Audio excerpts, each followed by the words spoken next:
BTW, FYI. Visit Nexplanon.com RN to learn about Nexplanon.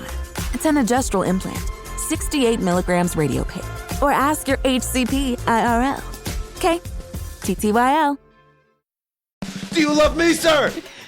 Sir, please tell me you love me, sir! We've lost Dan into a trauma-filled childhood memory of some sort here, but... Yeah. Happy Thanksgiving, sir! Sir, will you let me join you to cut the turkey this year, sir? Please, sir! Sir, will you please come to my high school graduation, sir? Please! Please!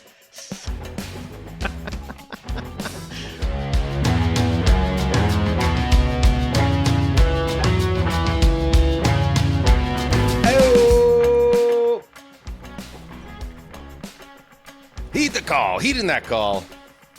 On a Monday, Dan Hanzus here with my main man, Marc Sessler. You know what? And this is why it's good to check in on the video show, Mark, with a Fred Rogers get-up here in late August. What's going on with you, Sessy? You know, we once worked for someone I will leave out any human recommendations of the person, but he waltzed human around our office. recommendations must be omitted.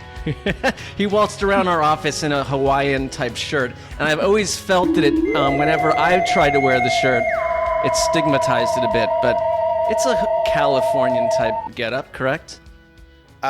Yeah, but you said before the show you weren't feeling well. No, I'm not. And I'm wondering, that do we need to get the hyperbaric chamber from SoFi Stadium or wherever the it is right now and move it over to your neck of the woods and get you, because we're right up against the start of the season now. I need you at 100%. I'll be 100%. I don't know where you'd park that vehicle up here in Hollywood. There's not really any sort right of... in front of the Man's Theater. I feel like a good chance it doesn't get towed. I don't think that thing has wheels, right? You could just helicopter it down and plant it there. It just seemed like a cigar-shaped UFO, so yeah, I don't know if wheels were part of it.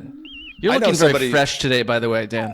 Well, you know why? I'm wearing a little bit of a ooh la la, look at me, it's summertime outfit because guess who's on the show today? She's back. I want to look good for her, number one.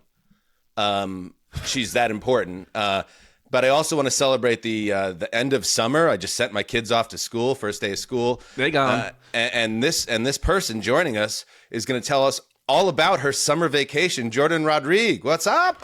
J-Rod, she's back. Yay. Hi, Dan. Hi, Justin. Hi, Mark. Mark, you can take the chair out of the immortal chamber and set it up in your house. I learned that. This information I never thought I would need to know in my entire life. You can actually remove the immortal chair apparatus out of the tube and put it just like a dentist chair, just like right in your office if you wanted to. $150K. We have been waiting to talk to Jourdan about this particular vehicle, right, Dan? Yeah, I mean, I feel like if there's one person, even though Jourdan now, after a big fancy promotion at The Athletic, is more than just a meager beat writer. She is out there as a features reporter and a national presence, and she's been all over the country. And that's when I say this is Jourdan's summer vacation, because to some people, a vacation, like somebody like a Jourdan Rodrigue, like working the entire time, traveling to different training camps. It's like the opposite of a Sessler vacation, but this is what Jourdan loves to do, and we're very excited about it. I love it. And you guys, I wanted to say thank you so much, too, because you guys were so supportive. You kind of knew this was coming. I mean, both of you knew this was coming for a while, and you guys were so supportive. The Dan text that I get in support is like, oh, yeah, beers, yeah, good job. It's about time. The Mark text of support I get is like, the sweet whispers of autumn lift you off your feet and you simultaneously roam toward curiosity and run from a cage. So thank you guys both so much for all of this. I appreciate it. Hey, congratulations. It's very from well all earned. angles. Thank you so much. All right. So before we get into everything, I just want to say, and we're going to do a little news catch up. We're going to go through all the camps that Jourdan went to. But we need to button up something. As I expected, a take that I had on our last show, I worried it would be a setback in my relations with the city of Philadelphia.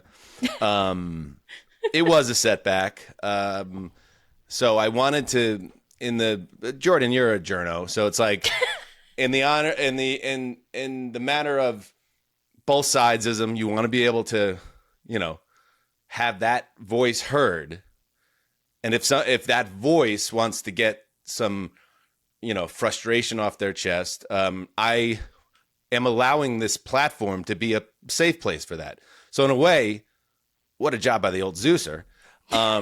Let's welcome in a man who's a near and dear friend of the show, both behind the scenes and otherwise. He is also the lead singer and more of a great, great band called the Wonder Years. It is Dan Campbell, and we welcome him to Heed the Call.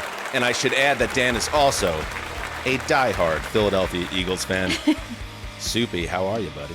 And as you know, head coach of the Detroit Lions. And so...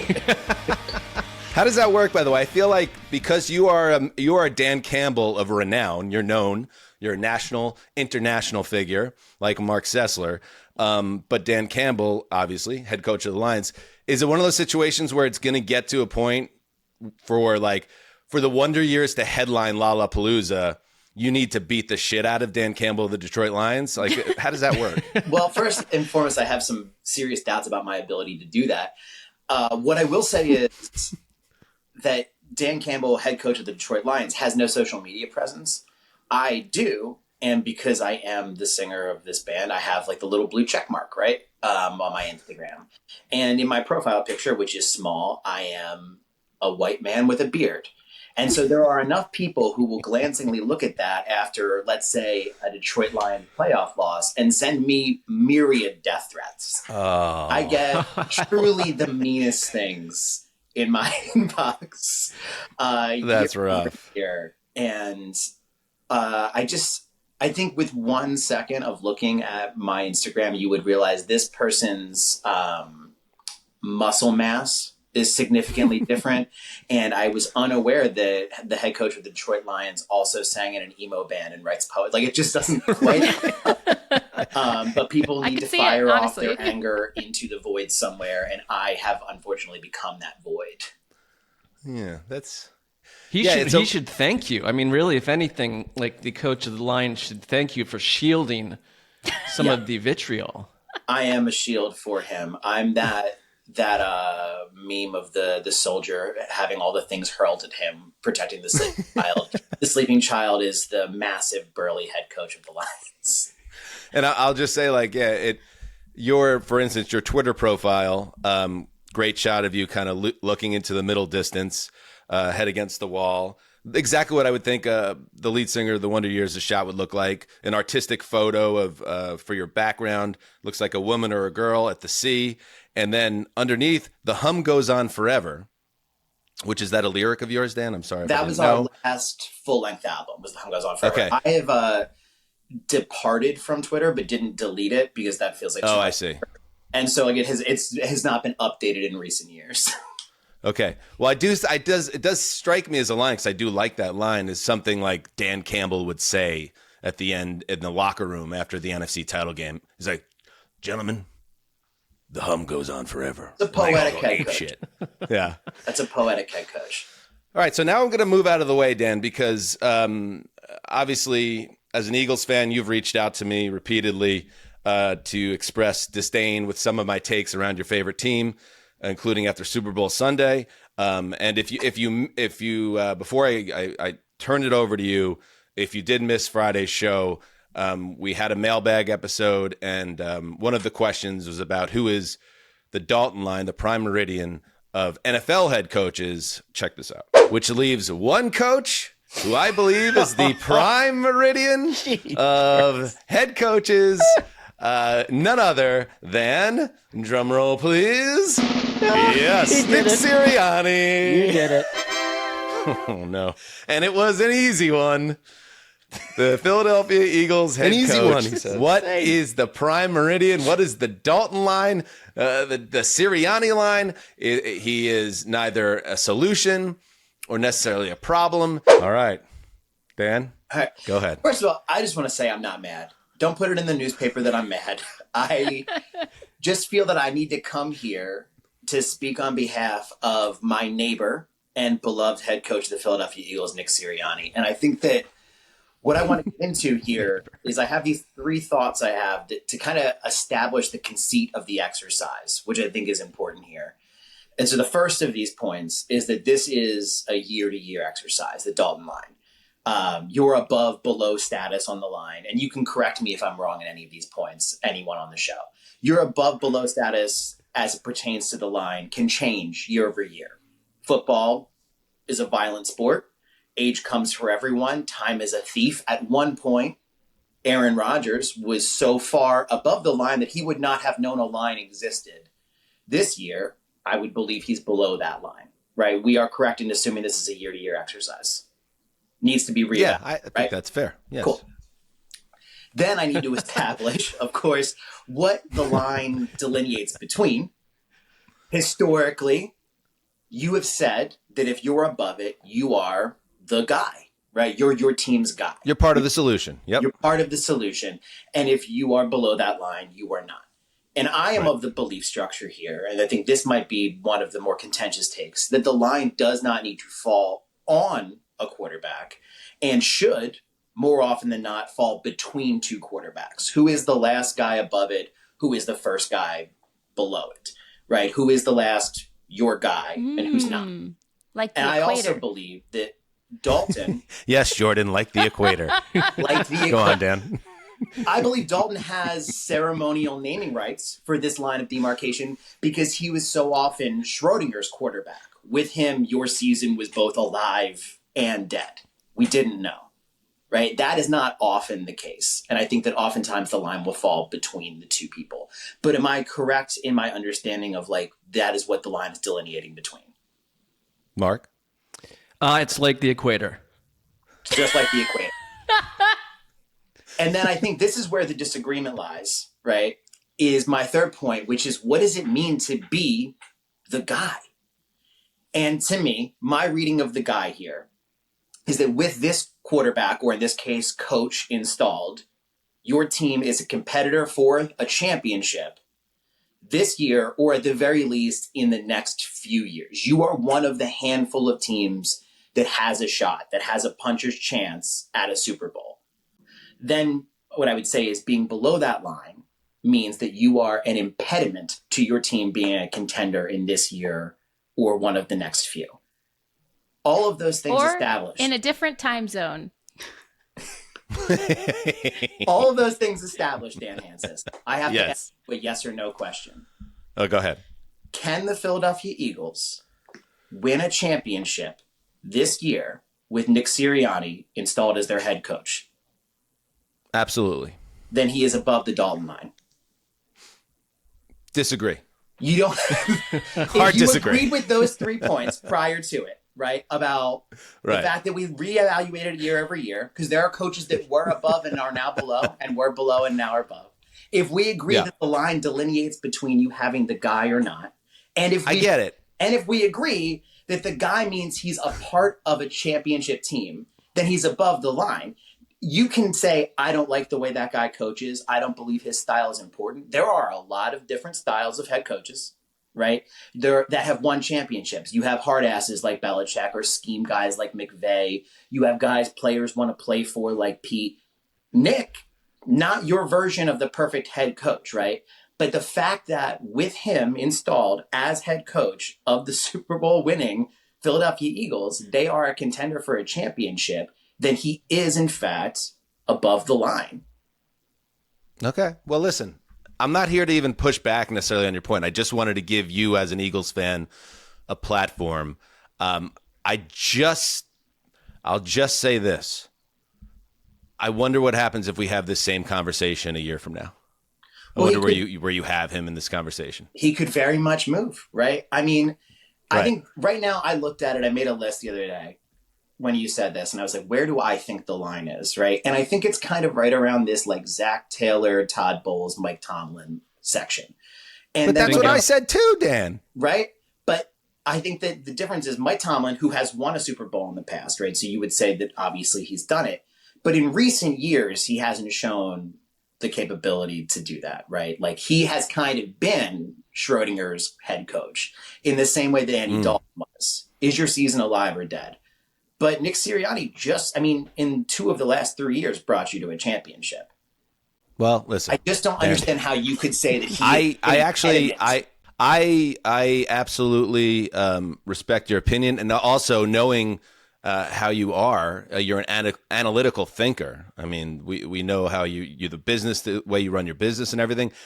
I'm impressed by this. I thought I was going to get the angry, belligerent Eagles fan, but I underestimated, the intellect of one Dan Campbell. It's of a the Wonder metaphor Years. because Nick Sirianni's the same GD way. You see the thing that he's portraying on the outside, Dan, and you don't like him for it. But if you go behind closed doors and you watch how this guy reaches people and you watch how he connects, you watch how he pays attention to the things and connects with the things that Howie Roseman does analytically. I mean, I would just say it simply to Dan Hanzus, Dan, you're wrong. That's all. That's just my point. I know this is going a little wayward here, Dan, on a Monday morning. It's very easy. It's very easy to say that I'm wrong when they just won the Super Bowl. What takes bravery is to say he's not a special coach when they're the defending Super Bowl champions. I will stand by that, and I think we need bravery. Not we. I think certain people need, including everyone on this chat, a little bit more space and time to see that I was right. And I want to thank everybody in my socials that came to my defense. Thank you. Dan, dig in. Don't be afraid, because I think people are afraid, to get after certain Eagles figures because Eagles fans could be, the vitriol comes hard. I'm just saying, don't think he's special. Think he's right in the middle, and we got to move on. We got a lot to get to, but this doesn't change how I feel. But it was very important to give you that platform, Dan, and you've knocked it out of the park. So thank you. I appreciate you can say right in the middle, but he's above the line. That's just all I'm saying. If he's below the line, they can't win a Super Bowl. They just right. They can win the Super Bowl despite their head coach, Barry Switzer, Dallas Cowboys, perfect example. That is a very different scenario than this. Is it though, Sessler? Is it? Barry Switzer caught eating a hot dog during the Pro Bowl on the sideline. Check out Broom People on Instagram. By the way, idiots out there, do you really think Dan Campbell of the Detroit Lions has an Instagram handle called Broom People? Named after a Mountain Goat song? Are you fucking kidding me, you morons? Anyway, leave Dan Campbell alone. Leave this Dan Campbell alone, but go support the Wonder Years and check out Dan's music, because it's wonderful. Thank you, We have a new song out last week called New Lows. I'll plug it while I'm here. Song's called New Lows. We wrote it for our dear friend Becky Lynch, who is the WWE Women's Intercontinental Champion and, per Sports Illustrated, the greatest women's wrestler of all time. That is her new entrance music, and it is now on streaming platforms. Dan Campbell, new Feminist of the Week cover. Feminist of the Week, Dan Campbell. Here, post your photo, Dan. Go ahead. There you go. Bang. That's insane. Becky Lynch, I didn't really know her, but I was at a beach here in Los Angeles recently, and right next to me was Becky Lynch and her husband and family enjoying a day at the sea. And I was like, oh, because her husband's a famous wrestler, and then my sister who's into wrestling, I was like, hey, so-and-so's here. I was alerted to it. It's like, oh, yeah, his wife is arguably the greatest wrestler who ever lived on the female side of things. Well, why if she's the greatest wrestler, just a quick question, she's the Intercontinental Champion, like a Tito Santana type figure? Yeah. Like, would she not be more Hulk Hogan-esque from a woman's the big angle? strap. You think she should have the won big strap? Big strap a number of times, including being the first woman to ever headline WrestleMania. Becky, Please. 2 belts. Also, Mark, why are we trying to diminish her in any way? It was a technical question, because I thought the Intercontinental belt had been taken away in general, but that's the IC strap is important as well. North and south of the equator and everything around it, right? Sure. Mark, she was coming off. She is not the Dalton line. Touring her best-selling memoir, New York Times best-selling memoir. She toured that for a year. She's back in wrestling. Got to get your feet wet with the IC strap. How cool is that? That's awesome. It's very diverse. I like that. Very And I saw you on the gram, I believe, when the entrance music was played at a recent pay-per-view. SummerSlam, cool. Yeah. Heard it at MetLife. Very cool. Truly crazy. But yes, thank you for the opportunity to defend my neighbor and beloved head coach. Dan Campbell, ladies and gentlemen. One of a kind. Thanks, buddy. Bye, guys. Thank you, Dan. All right, good. So you got to give both sides of it, Jourdan, and it speaks to integrity. That's all. And courage, too, also. And courage. And you know what? Goes without saying. To hear someone like you to have the football acumen that you do, Jourdan, and just say flat out, you're wrong. And for me to still not even think in 1 millimeter that I am indeed wrong, that shows a level of stubbornness and perhaps ignorance that has never been seen. And courage. In our world. But yes, just a little bit, Sessler. Hey, Sessler. What? Yeah, maybe it's stubborn. Maybe it's ignorant. But it's just a little brave. Well, give me some courage points for going along with the bit. For two episodes in a row here, I've gone along with the bit. So I'll give you courage when you take off that sweater. Christ, it's August 25th. Let's do some news. Station note, in today's news rundown and in all subsequent news rundowns ahead of opening kickoff, the Heed the Call NFL podcast will maintain a strict blackout policy on updates, real or manufactured for TV chuckleheads, on the contract disputes involving Micah Parsons, Trey Hendrickson, and Terry McLaurin. We understand these are talented players whose absence from their respective teams can have ramifications on the NFL season, but it's just, well, in the words of Deputy U.S. Marshal Sam Gerard, I don't care. Thank you for your hedonism. Oh, but wait. Thank you, Zummy. Oh, but wait. We have breaking news.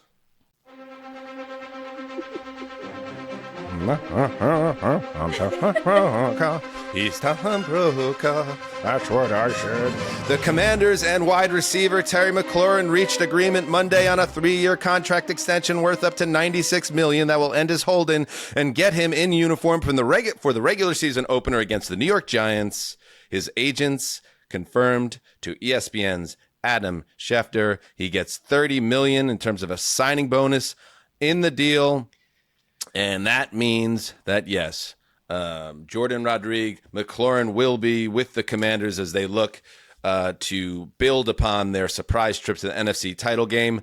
In all seriousness, that was serious. We have, if you've been listening to the show, we have not been doing the twists and turns of those negotiations just because it's just there's not a lot of meat on the bone. It is or it's not. You're signed or you're not. You're above the equator or you're below it.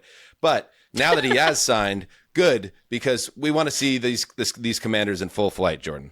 Yeah, and it's cool. It was really interesting. Cliff Kingsbury was even getting publicly annoyed that it hadn't been solved yet. And Adam Peters was sort of on a media blackout too. He wasn't doing the normal things that GMs do this time of year on the circuit of talking because he knew that he would just be asked about this situation, which ultimately, to me, of any of the three that we're not totally talking about, this was the one that was always going to get done, was always such a no-brainer, right, at least for both sides, not just one side or a pride or an ego shot on the other side. This was always going to get done.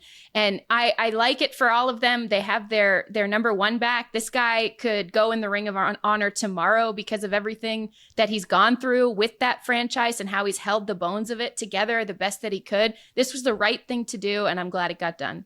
Terry. The worst story that could have come out of this, that Terry McLaurin, after all the hideous quarterbacks that he toiled with, would suddenly not be with the team now that they've found an absolute wonder.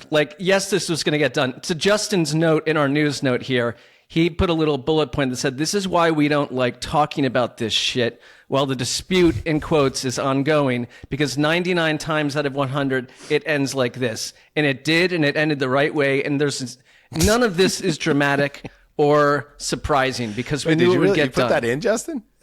He did write that. I love that little. His news notes are great. Look at you adding little Justy notes in there now. I love it. Yeah, I like to put a little bit of personality in the rundown, so it doesn't look like I copied and pasted the whole thing off of Twitter or somewhere else. I don't know.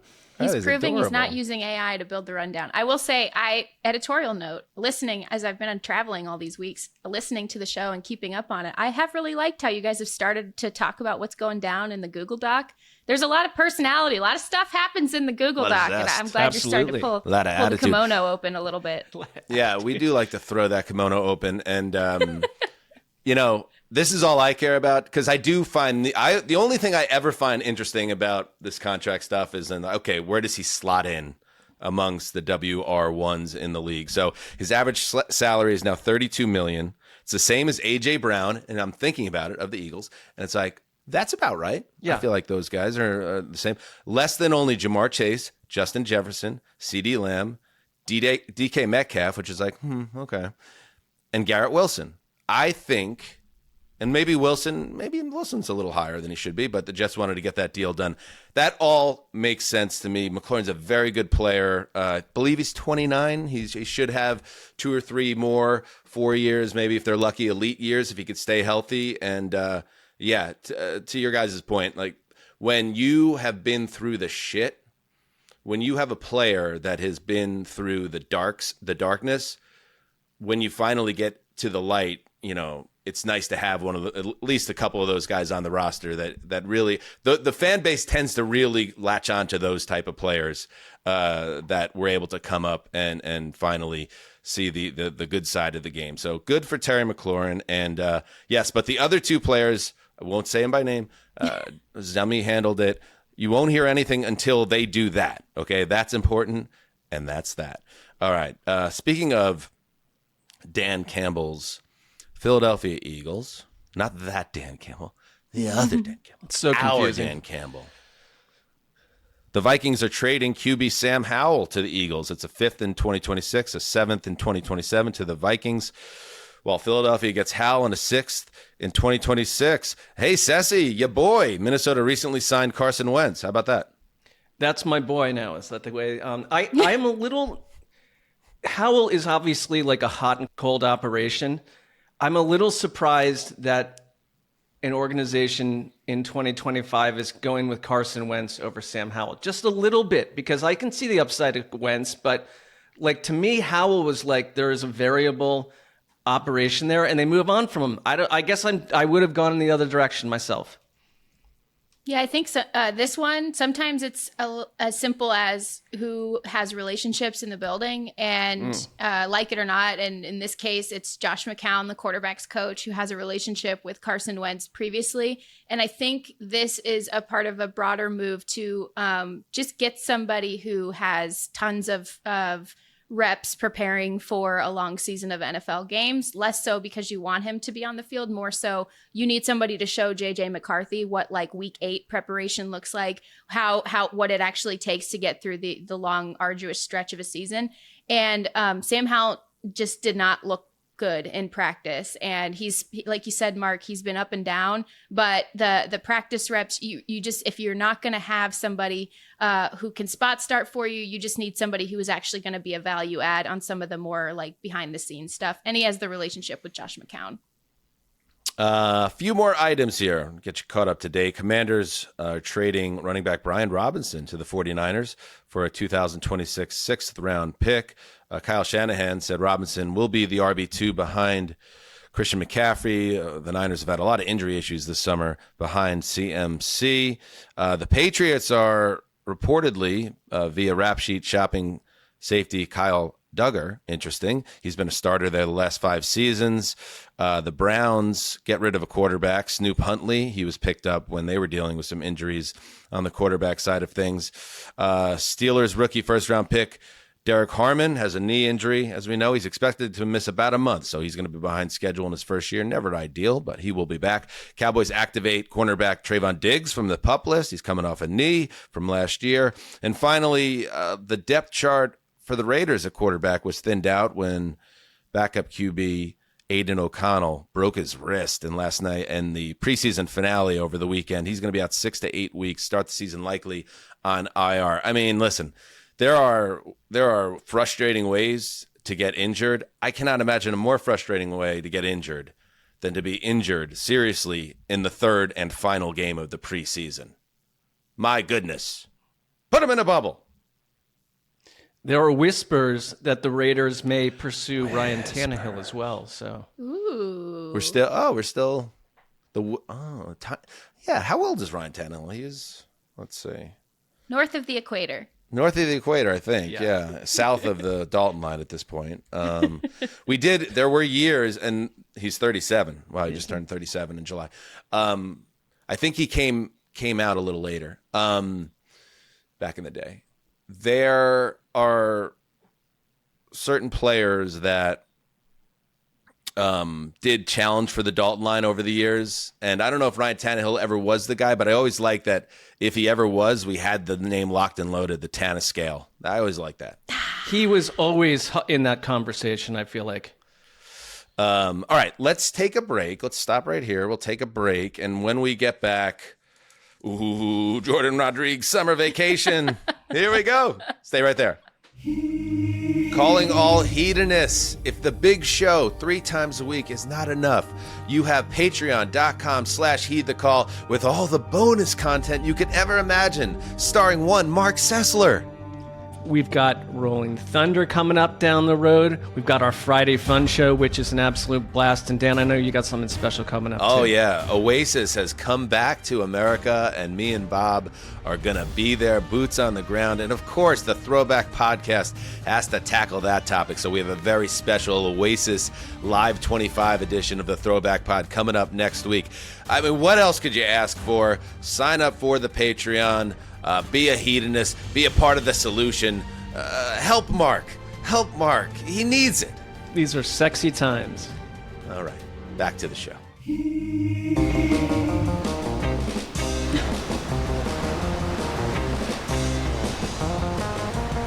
Oh, yeah. Forget about whatever Sessler's up to in the middle of Hollywood. Pounding asphalt. Jourdan, she's by the sea. She's beach boogieing. Beach blanket bingo. Is that what they call it?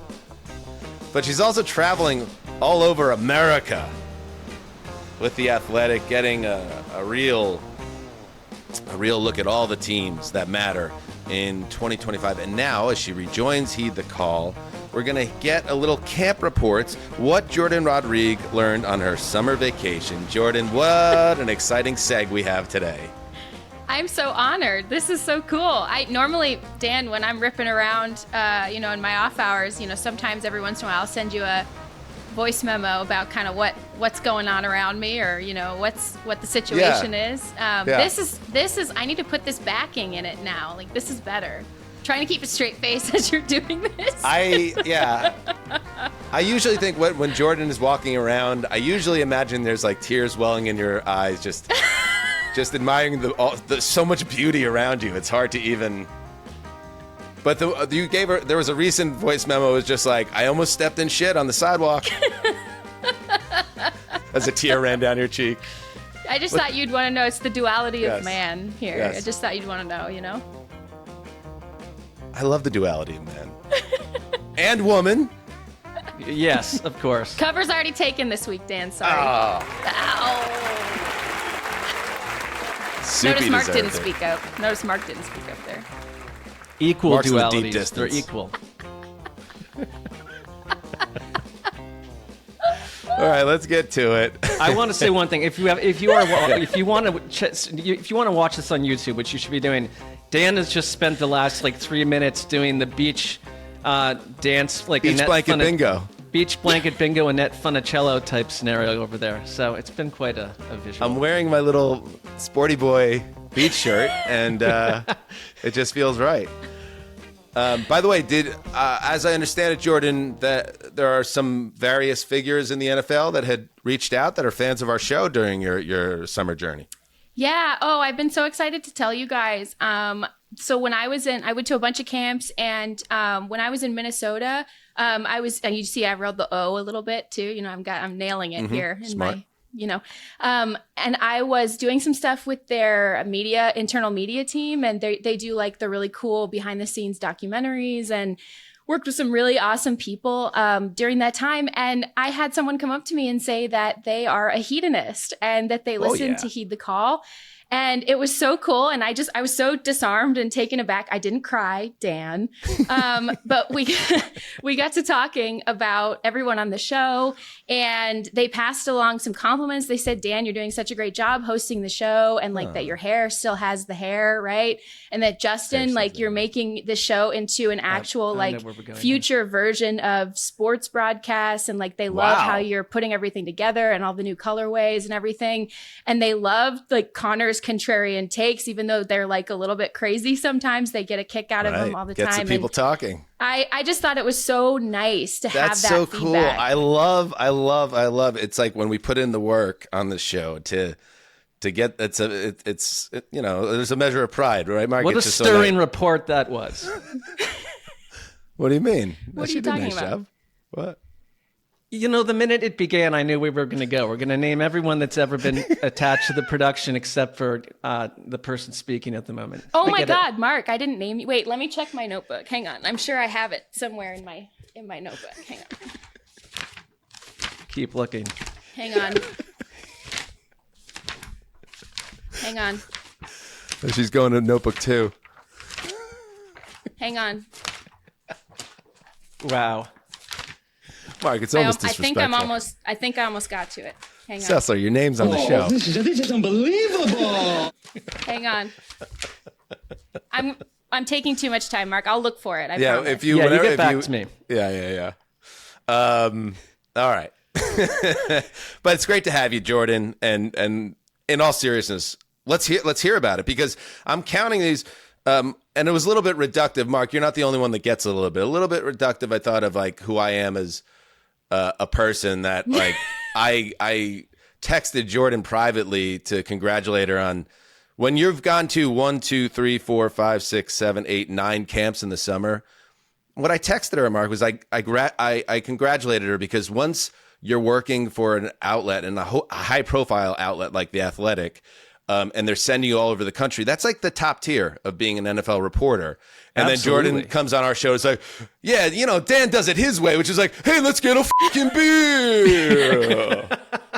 Duality of man, duality of Dan. You know, and I will So say we all too. get it in certain ways, Ceci. You know what I'm saying? Yeah, hear you that. know, it's yours is more public facing, Mark. You know, because you're a brand. You know, Big but brand. I think. Let's get into it, Jourdan. In a big Let's get into sweater it. today. Where do you want to start, by the way? Look, we have, like I said, Rams, Chargers, Saints, Cardinals, Cowboys, Niners, Vikings, Patriots, Commanders. Where should we start? Well, you guys covered the Rams pretty well with the Stafford situation. That was obviously their most important situation happening throughout camp. But I did want to touch on just a little bit more of the Rams. I know the listeners are shocked to hear this, but that's where I started my camp tour. So just to start really quick, I was looking at this roster, and to me, this version of the Rams team build, especially with Stafford, I wouldn't say healthy, but Stafford trending toward health and certainly going to start in week 1. This is the Sean McVay trauma response roster build. And what I mean by that is that all the worst case scenarios that have happened to this team, 2022, no backup quarterback when Stafford did get hurt, and no run game when Stafford did get hurt, Puka Nacua, and Cooper Kupp being hurt at various times throughout the last couple of years, the offense starting and stopping. They've patched around in all of the places, teams running all over them and losing games that way. They've patched around all of Sean McVay's worst case scenarios and all of his worst fears to lift the floor of all of those scenarios. So now they've got Jimmy G, who, like it or not, Sean McVay believes he can win games with him in case Stafford goes down. You don't really want to make a full stretch run with him, but believes that he can. Kyren Williams gets hurt. You've got second Kyren Williams right behind him, Blake Corum. Then you've got faster Kyren Williams behind him and Jarquez Hunter. Puka Nacua gets hurt. Now you brought in tight end Terrence Ferguson, who's going to play a lot of that power slot F stuff for them, which means you can move, so you can keep that sort of 11.5 to 12 personnel that they like to run. Alaric Jackson misses time because of the blood clots. You've got DJ Humphries now on the roster. Poona Ford is now their run stopper. It's all these things where they've picked and pruned these like dramatic fears of the head coach and sort of just like assembled this roster that like has a higher floor if disaster happens. I want to say, I watched the Browns-Rams broadcast with our friend JB Long and Mina and MJD, and they did this great thing, which I think baseball did a nice job with this with Clayton Kershaw during the All-Star game. It was about a 15-minute sideline interview with McVay while the game was happening, and it was him being the best version and most intriguing version of Sean McVay that I've seen, but also reacting to stuff happening on the field. It's like he was like a robot. He was able to see stuff that I don't even understand how he could do it, but it was so compelling, and it kind of made me feel differently about this Rams team. My other quick note is Cody Schrader, 5'8". We got a 5'8" guy catching passes on the Rams. Like, listen, if you're the 5'8" guys out there, you got to be liking that. And so it's inspiring to me. He's a 5'8" king, and he's amongst your kingdom. I like that. Justin, what is the over/under on the Rams? Right now, it's set at 9.5 wins for 2025. Because Jourdan, if I'm reading into what you're saying, it's like they took a lot of punches, and there's a lot of obviously speculation and anxiety around the Rams, but they're going to come out of this okay. You think that they're going to hit the ground? Maybe not running, but they averted the disaster that the season seemed to be potentially trending toward if the Stafford thing, he's not out of the woods, obviously, but everything is okay. Even from the outside, if things look a little shaky, your vibe there is that they feel confident going into the season. Yeah, and it won't surprise you, any of you, to know that even though I don't cover them anymore, I sneak into their walkthroughs sometimes. So I also... It's the most Jourdan thing ever. It's I'm ill. It's like the 23-year-old still showing up at the high school keggers. It's like, oh my God, Jordan's What's up, here? fellow kids? No, I do think that it's a good thing. If he were to rejoin practice any later, I would say the concern would significantly spike for the season overall. Now, after week 1, we might have a completely different reaction. He might take a bad hit. This back thing is going to be a thing to me through the entire season. But for right now, to open up the season and to hopefully get on the right track in their minds, things are trending in a good way. And they've built in all of these like backstops everywhere along this roster because their goal is to go and chase a Super Bowl this year. Have you been in the Immortal Chamber? No, but you know what? You guys would appreciate this. I got the day after all of that, after Matthew Stafford walks in, just as reporters are coming out to practice, that's the time that Matthew Stafford walks into the Immortal Chamber, right? When all the reporters are allowed to shoot that period of practice. And that's when it happens. And then I get a press release from the Immortal Company the next day asking me, would I like a tour of this chamber? Would I like, they need and to I'm like, feed on the blood of the young. This seems a little, and I was asking about it at these stops I went to. I was asking if I would talk to a medical person or a doctor or a team sports scientist or whatever. Like, I'm trying to do the Connor thing where I keep a straight face through all of this. This thing is going around the league. This thing is I don't think it'll be put in your face the way that the Rams did it, But this thing is making it. Of course, the Rams are like, yeah, it might be going around the league, but it was here first. We discovered it. Yeah. Wubba, wubba, wubba. All right, let's move on. Next up in the enough of that shit.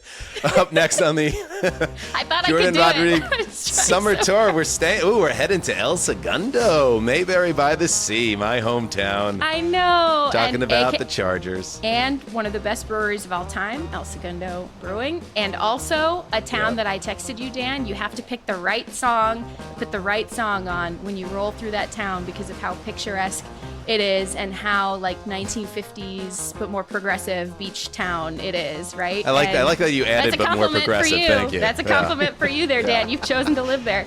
So I call this the land of the large humans, right? When I went in from the quarterback to the tight ends to the offensive line to the running backs, Omarion Hampton, who's going to be their number 1 running back because Najee Harris is still not practicing with the mysterious eye injury.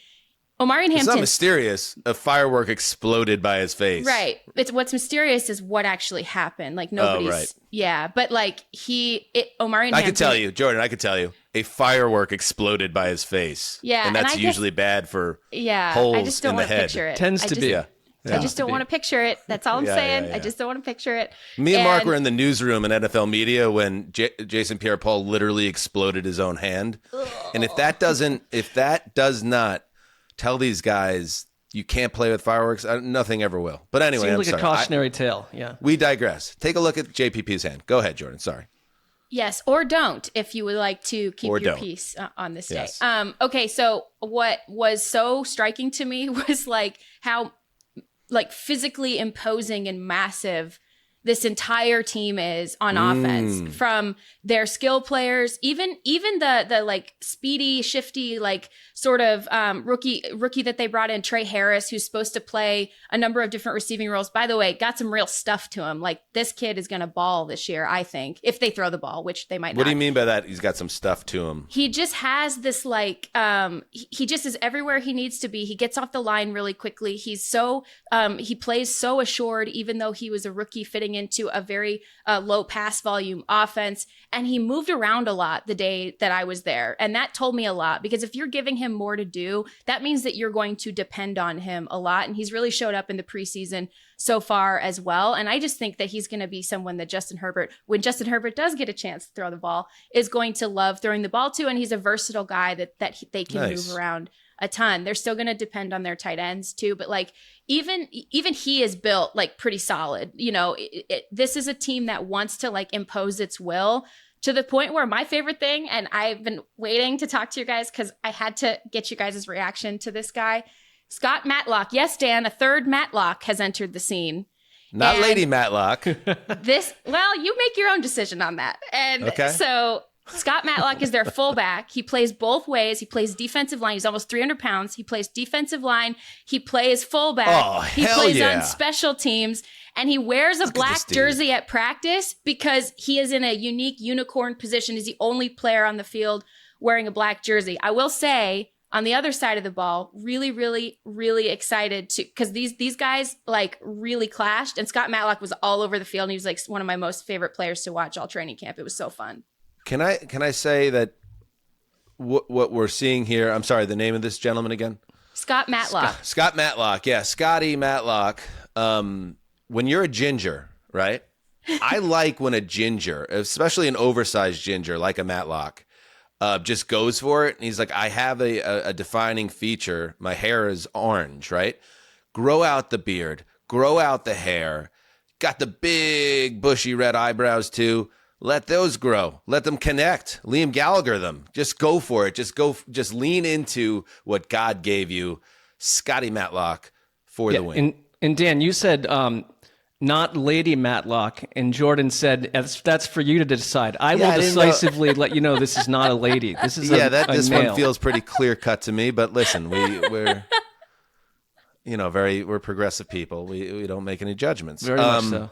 Anything else from Chargers camp? So, like, here's the thing about the Chargers with me, Jourdan. Like, we had Money on, and Money's the voice of the Chargers. He's a team employee, but also Matt Money Smith shoots straight, and he was very optimistic about this team. He thinks, the Joe Alt situation and losing the tackle, Rashawn Slater, was very painful to them, and obviously the Mike Williams thing was like, oh, that was weird. Bring back Keenan Allen. There are some things that you could poke some holes, but your report there, you and Money together, with positive commentary here, I'm kind of leaning towards that over in San Diego. Oh, excuse me, El Segundo. Yeah, and the SoFi.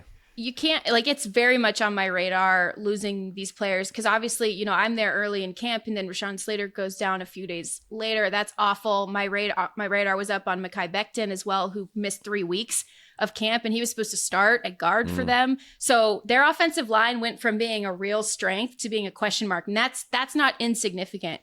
But I think where they can really butter their bread this year is this defense. And I'm not kidding, guys. I'm not takey. I don't do the dramatics, but like, I think that this defense is going to be a top 3 defense in the NFL this year. And they finished certainly ascending on that streak late in the year.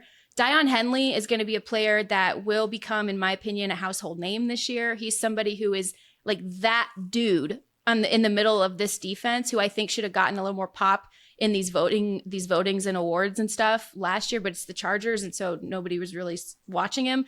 And Jesse Minter is someone who's also going to get head coaching interviews this year, and certainly the team is preparing as such. There are contingency plans now in the case of losing Jesse Minter this offseason, as more coaches around the league start to copy what he's doing, especially with his pressure and his front structures.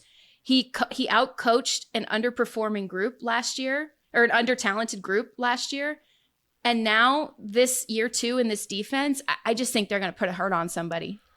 All right. Very interesting. Let's move to the New Orleans Saints. And did you see them in Irvine? I know they split their camp, right? between Yes. Louisiana and Irvine. What's coming out of now? Here's a team, Ceci, that we haven't talked about a ton on our show, right? And there's a reason for it. The vibes from the outside are not great. What were the vibes on the inside of the facility?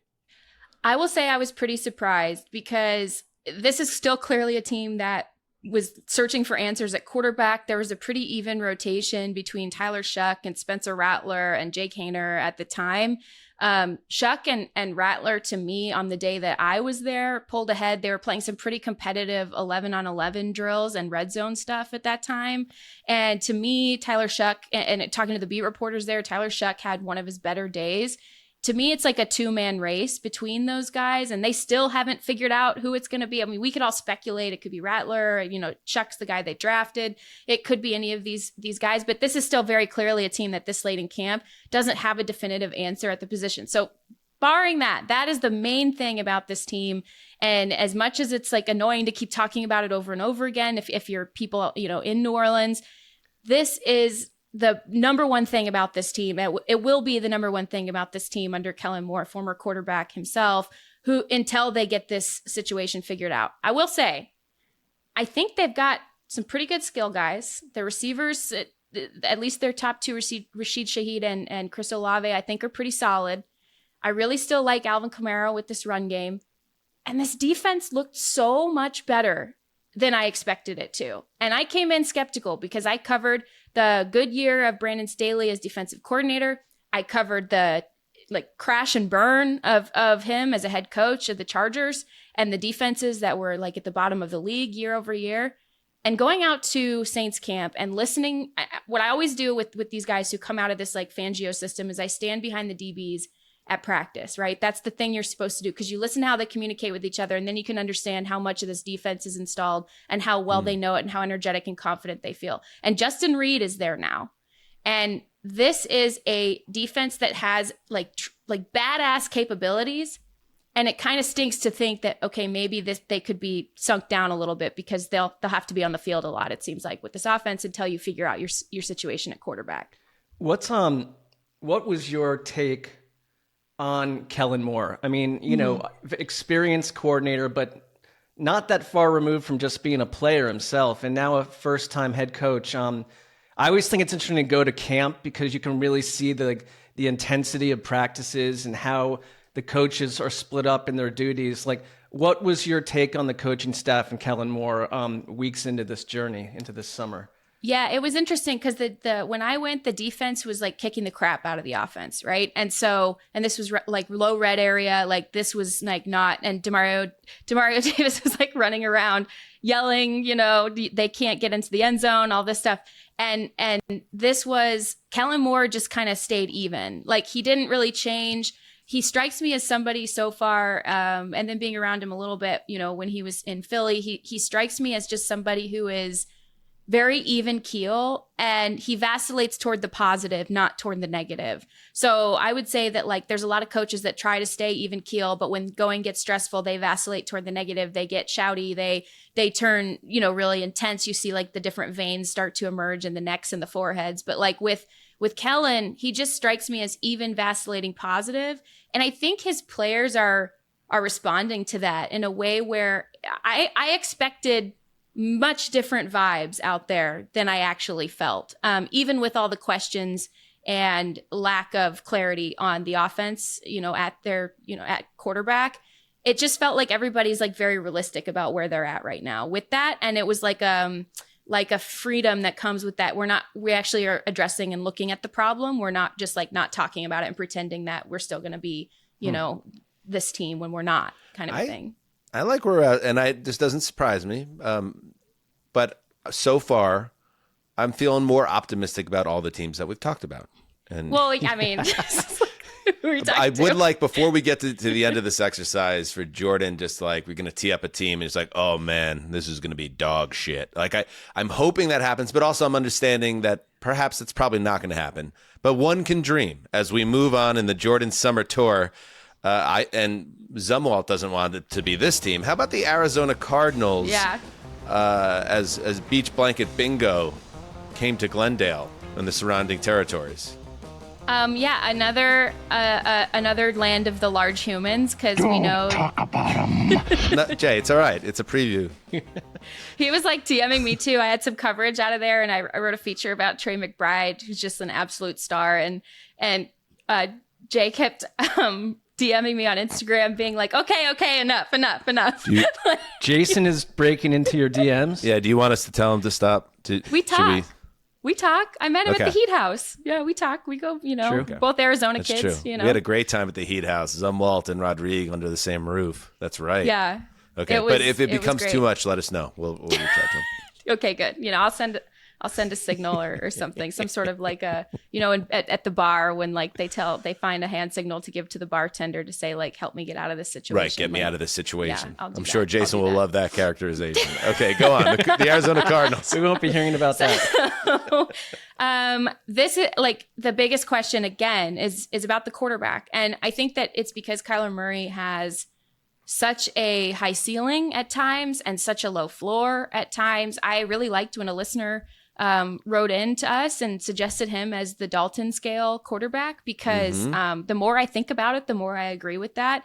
And it's Which interesting. is a problem, by the way. Yeah, which is a problem. Yeah, Yes. I know I say it with an excited voice, but it's Yeah. just because I was just happy to be there, guys. Yeah, okay. yeah. And so it is an issue. And he's got 1 year after this year, he's got 1 year left of guaranteed money on his contract. This is Jonathan Gannon, Drew Petzing, Nick Rallis. It's their third year, that coaching staff. This is a coaching staff that's starting to get a lot more respect and getting sort of whispered and buzzed about in coaching circles around the league. I'm sure Connor would tell you the same. We both talked to a lot of similar people in that regard. And this is also a team that has a really high potential, but they're only going to go as far as the quarterback takes them. And I think that's where you run into these questions about, Kyler Murray's connection with Marvin Harrison. This is still going to be an offense that runs through the tight end. In Trey McBride, they run a lot of 12 personnel, 2 tight ends. They run a lot of 13 personnel, having the third tight end / fullback kind of hybrid guy on there. But they still need to maximize having a number one receiver. So they just need more from everybody. And this defense finished about middle of the league in EPA last year, so it's improving, but still has a long way to go. They're not going to get Walter Nolan on the field for an unknown amount of time, and he was really going to shore up their defensive front. And I still have questions just about the offensive line, although I think they really found like a franchise guy in Paris Johnson who's playing tackle for them. But it's really, that's crazy. The team is crazy making because it always just comes back to the quarterback every single time. You think, oh man, this and this and this, and wow, this roster and all this stuff. And then it just comes all the way back to the quarterback every time. That was a less than glowing dispatch. Well, you called me out. I was trying to Yeah, not be so no, but I'm just excited. saying, Yeah. I did notice that. Two things. One, I really wonder, okay, great point. So he has 2 years left of guaranteed money on this big extension he signed. I wonder if this year is like the others, where there are good things and there are bad things, that he would be probably a very attractive trade piece next offseason, where you could send him somewhere, let's say Los Angeles, for instance, the Rams, after Matthew Stafford retires. And then McVay goes, well, I get a free year to see if I could fix him before I have to pay him. Unless Kyler Murray has the juice to say, well, I'm not going anywhere until I get a new deal. But it's just interesting that 1 year of guaranteed money is interesting to me. The other thing is, if you could play like, one of my things with Murray is he a leader? Is he like a dude that can be that guy? Can you be our body language monitor and give us some just general vibe check-in on Kyler Murray, what you saw from him? What is he like around his offensive linemen? Does he feel engaged at all times? Like, what is your Kyler Murray sense? I will say they're kind of going extra in like the quotes and like some of the like buzzier things that get produced about like really focusing in this year, really locked in. Now, when I watched 2 practices, one more of a walkthrough and one the practice. And I will say one thing that did tell me that he's more, I don't want to say more committed, but it seems like there's just more of a commitment to like actually accentuate the things that he can do that make him a dangerous quarterback. Is I saw more design runs being installed, especially in the red zone. This was a team that did have trouble, despite the fact they were moving the ball, they had trouble scoring. and they were, they need to improve in that area. And that's a part of it is Kyler needing to actually, if he's got an option to do that, he actually needs to take that option and use his legs and be a threat there. He's very hard to tackle, as you guys have seen, and as we've all seen in spurts and flashes. And he's hard to catch. And so I think when you have that threat and he's committing to that threat, you are looking at somebody who's buying into what's being asked of him a little bit more. And I think it's going to be important to watch all year. The other thing, Dan, you mentioned him being a potential trade asset.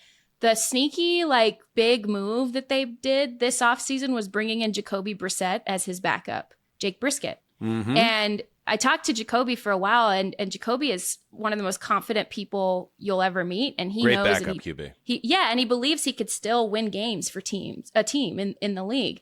And Jacoby, the underrated thing about the signing is he played in this system and played really well in this system previously. So he's not only somebody who's going to push Kyler, in my opinion, sort of subconsciously, but also somebody who, if they do decide to make a move and their season is either teetering or on the downslope, you still have an extremely capable guy, to play quarterback for you. He's not going to sort of waste all this offensive talent if you do decide to press the button and offload, the quarterback. I will say one quick thing. I know I tired everyone else out with the Cardinals scenario a year ago, but they quietly led the NFC No, you West. snuffed them out. You tired the Cardinals season out until it no longer existed. That may be the recall. case. Yeah. That may be the case. But they actually led the NFC West in points scored and were second in points allowed. I feel like they are kind of this team that's on the cusp. And it's like I see growth, and I believe in the GM too. So I'm not getting off that train just yet. The head coach is entering his third year, 4-13 in year one, 8-9 in year two. To your point, if they're 4-6 in October, late October, and the quarterback is a problem, I wonder if Gannon's like, I got to save my job. Maybe I'll pull the trigger. Something to keep an eye on. All right, let's move to Jourdan World, the Dallas Cowboys. What's going on around that team? Yeah, well, the thing I'm not going to talk about is still the biggest thing about this team. No, anything else? Literally anything else? I know, but it permeates the vibe is what I'll say. I was there for 2 days, fair. and it permeates the vibe. And we won't talk about it anymore, but it's one of those things where when you're like, oh, no, you guys play, oh, no, it's not a distraction. They're avoiding making it one, all this stuff. This thing, because of the presence of both of the people involved in this thing that we're not talking about, the presence that because they're both there, it's like don't look over there kind of a, it's like it's just it permeated the vibe. So yeah, I struggled even to read about it, but I know there was some type of preseason incident this over the weekend where this figure who we're not going to talk about was eating nachos and laying on a table or something. It's like, yeah, it is a distraction. Let's not say it's not. Go ahead, Jourdan. Eating nachos. Yes, and I also. The big thing about this team on offense is I don't buy that they'll be able to run the ball. I know Cowboys fans get mad at me for saying this every year. I do not buy it. I'll have to see it, prove it. They could not run the ball against one of the worst. Yes, the Rams overhauled their run defense this season. They were the worst run defense in the NFL, or one of them last year. The Cowboys could not move anybody in these joint practices that I went to. They could not move anybody, and they couldn't block. Brian Schottenheimer went so far as to compliment the Rams linebackers, which I think is the first time that's ever happened in the recent history of the Rams defense. And so it's interesting because they've got an uphill climb, but I know we're not supposed to talk about it. The biggest thing, the guy who is not at practice has to move all around the defense. So Matt Eberflus, who's working with Brian Schottenheimer, can't actually install his full defense the way that they want to run it, a defense that should be one of the better defenses in the league this year if they have the pass rush that they need, and it's supposed to help stabilize some of these new pieces that they have on offense. That's the big concern level is, yes, this is a distraction vibes-wise, but you can't physically install a massive part of your playbook until this is done. And it just feels like a team maybe working off a different timeline than every other team in the league in terms of getting their schematics in. I was impressed with Brian Schottenheimer. Everyone says, he's got the right demeanor to handle all of this. And I'm impressed with his collaboration with Matt Eberflus. But this whole thing, Like, we don't have to talk about it, but it's there, man. Like, it permeates every piece of this roster and this installation and this game plan. To your point about the running back situation, the depth chart is Javonte Williams, who, come on, has never been the same since his knee injury. 5th round pick, Jaden Blue. 7th round pick, Phil Maffa. Those are the top 3 guys I'm seeing in this depth chart. Miles Sanders is there. Deuce Vaughn, little Deuce Vaughn. He's still moving around there. That's good. Pitter-pattering everywhere. So, yeah, God, you know what they're going to do? They're going to be last in rushing this year, and then they'll be the team that takes the top running back on the board next year. They're going to be like, we'll Zeke it. We're going to Zeke the problem. Zeke was on the team last year. Like, if Zeke shows up again, we'll know it's like DEFCON 5 panic scenario. All right. Let's head to San Francisco 49ers There's camp. a very low percentage of this that is smiles and glory holes. I get that. All right, He's just Niners. becoming a sound bit machine at this So point. true, Jerry. So Becoming. true. Well, How about the Niners, Jordan? Yeah, I was only here for one day, so I just have a few notes. The hype train about Ricky Pearsall is so true. I spent the practice guy. watching him. Let's go. I don't play fantasy football. If you play fantasy football, this is somebody who you should pick up. I think the offense is going to run through him, George Kittle, and Christian McCaffrey. The passing game is going to even run through them because Juwan Jennings was still not practicing. They think the situation is going to be resolved by week 1, but he has not practiced, so it's going to take some time. So this whole thing is going to run through CMC, George Kittle, and Ricky Pearsall. The hype about Upton Stout, their rookie who's going to play in the slot for them, undersized rookie, very, very real. This defense has a long way to go, and that's why they brought in Robert Saleh to try to help, develop this group and to sort of lift the floor around, some of these rookies and some of these young players that they have up front. But this offense was very, very practiced, very professional. Like it really was the 49ers as you know them. Just on defense, they've got some big questions still. I've got to ask you this. You were within a stone's throw of Kyle Shanahan. Ominous respect. Ominous respect. We are Shanahites, if that's the word. Shanahites. What was it like Shanahites. for you to be just near him in his presence, in his aura, and what did you observe? Always a little This guy's scared. never won a Super Bowl, but go on. Can we calm down with the not Shanahan yet. stuff? Go ahead. Always a little scared, to be honest with you. He does have it. Does he have an intensity about him, He's intense. Shanahan? I sense that there's an intensity that maybe emanates from his orb. Yeah.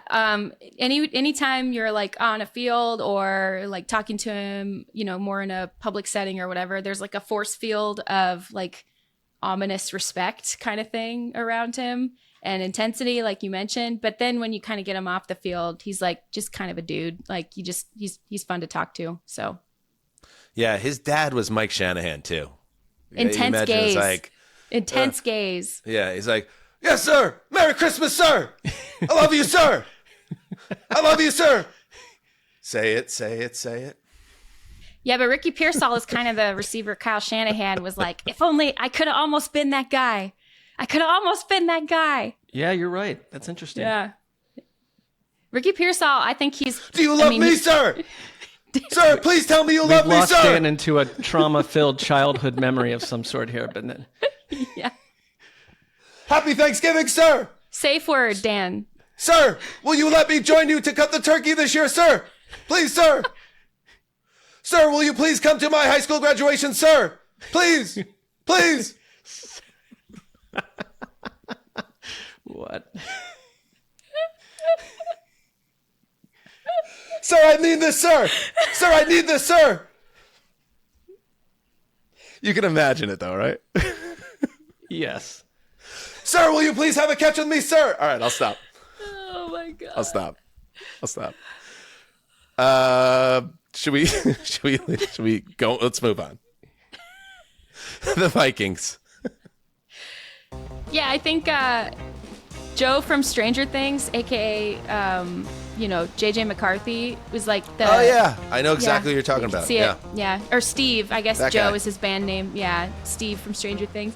Yep. But he This is the biggest story about the Vikings right now. Their defense. I spent one day. I was there for 2 days of joint practices between them and the Patriots. I spent one day charting the defense, and it was awesome. I mean, there's no other word for it. It's just awesome. Like Brian Flores' group got better this year. It's kind of scary to think about that, but up front they got better. In the secondary, they're more experienced. It's just they threw everything they had at Josh McDaniels and Drake May, with interestingly positive results on the Vikings side and interesting results. We'll get to it in a minute on the Patriots side. But then the next day I watched JJ McCarthy. He had like a bad day the first day, where he was up and down. But the way that what a lot of people know is the way they structure these practices is you kind of go live the first day and then you go back and you troubleshoot everything that happened and went wrong. Then you go live again the second day, almost as if you're preparing for 2 games, but in 2 days. And obviously it's not contact either, but it's like a 2 game plan stretch in 2 days. So you're adjusting and recalibrating. The second day, he looked great. I think the things that you expect to be a little bit off or shaky about him, he settled into like pretty quickly in terms of some of his touch throws, like perimeter throws, the throws he needed to sink over the top of a defender. After a couple misses, he sailed a couple and then he started hitting those really well. Then, the middle of the field, that will be his bread and butter. I think we knew this watching his very few times he threw at Michigan, but that will be his bread and butter. He was throwing some, what coaches like to call absolute piss missiles into the middle of the field to the point where TJ Hawkinson even dropped one and was like, oh, my bad, dude. Sorry. My hand burned off. Like it was so, it's very clear where he's most confident and where he's still developing. But he came away at his podium that day, the second day, going against the Patriots defense, where he's really successful. He was absolutely floating. This is going to be a kid who the mental development is going to be interesting and fun to watch too, because you could really tell he felt that. Like he went up to the podium and he was absolutely like levitating because he had a good day. So it's like, okay, let's talk about that, and let's also talk about, how to keep the bad days higher, and how to like rebound the way that they did over the course of a 2-day practice. That was really positive to see.